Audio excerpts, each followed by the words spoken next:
Kamusta? Magandang araw! Nandito tayo muli upang mag-aral ng math. Sa araw na ito, ang pag-aaralan natin ay obtaining equation of a line using intercept form. So, muli i-recall lang natin, yung general form of the equation ay ax plus by plus c equals 0. At yung standard form of the equation naman ay ax plus by equals c. Again, parehas lang sila ng value, magkaiba lang sila ng form. Pero tatandaan natin na kung anumang form, dapat yung value ng a at b ay hindi parehong equal sa 0.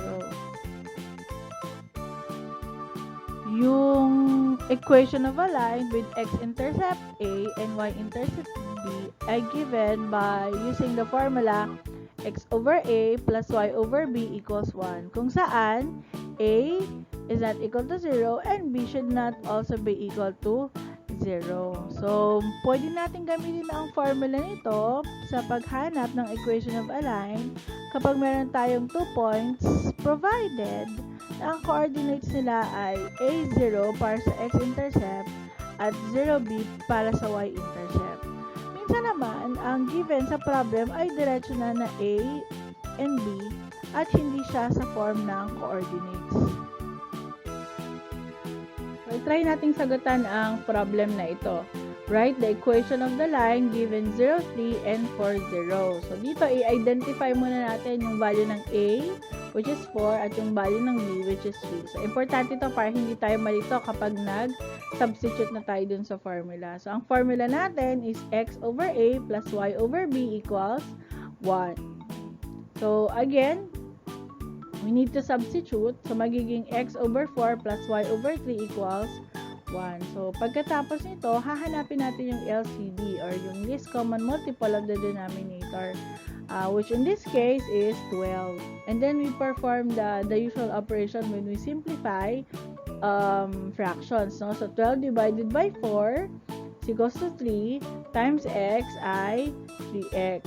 And then 12 divided by 3 is 4 times y is 4y. So, equals 1. So, ito, pwede natin gamitan ng tinatawag natin na MPE wherein we multiply the entire equation by 12 or the denominator. Pwede rin natin itong gamitan yung tinatawag nating shortcut method na cross multiplication, kung saan minumultiply natin yung numerator sa denominator ng nasa kabilang side of the equation. So, pag ginawa natin ito, matitira yung 3x plus 4y sa left side of the equation, and then we multiply yung 12 times 1, so that becomes 12. So, ito pa lang, meron na tayong standard form of the equation. Ngayon, kung gusto naman natin kunin yung general form of the equation, mula sa standard form, ang gagawin lang natin is gagamitan natin ng APE or SPE, kung saan ko ano ang in-add o sinubtract sa kanang side ng equation, yun din ang i-add o isusubtract sa kaliwang side of the equation. So, bring down 3x plus 4y, also bring down negative 12, so equals 0 na siya. Ito na yung tinatawag nating general form of the equation. So, itry pa nating isolve tong isa na to, wherein we write an equation of a line with a is equals to negative 2 and b is equals to negative 5. So, dito kita na natin ang binigay na ay yung value ng a at yung value ng b. So, again, with our equation x over a plus y over b equals 1, gagawin lang natin na isa-substitute natin yung values ng a and b, which is negative 2 and negative 5. So, after substitution, again, we find the LCD, which is negative 10. So, actually, tatanong mo, pwede ba ang LCD 10? Okay lang naman yon whether you choose positive 10 or negative 10. So, as long as tama yung proseso na gagawin natin with our operations, we will arrive with the same answer. Pero, ito, experience will tell me na dahil negative siya, para maiwasan ko yung negative sign sa unahan ng equation, yung LCD, gagawin ko na rin negative. Okay? So, perform na natin yung operation. Negative 10 divided by negative 2 is positive 5 times x is 5x. And then, yung kabila naman, negative 10 divided by negative 5 is positive 2 times y is positive 2y.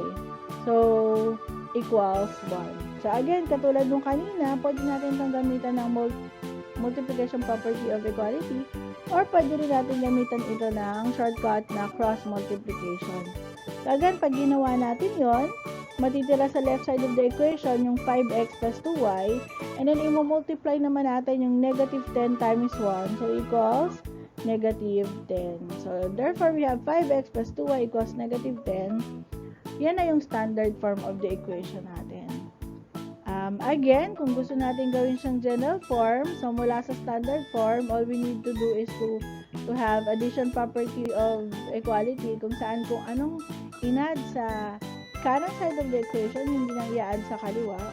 So, we bring down 5x, 2y, and then equal to 0. So, ito na yung ating general form of the equation.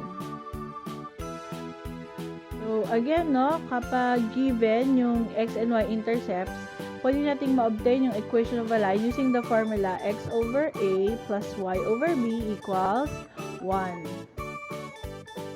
Salamat! So, sana may natutunan kayo. Hanggang sa muli!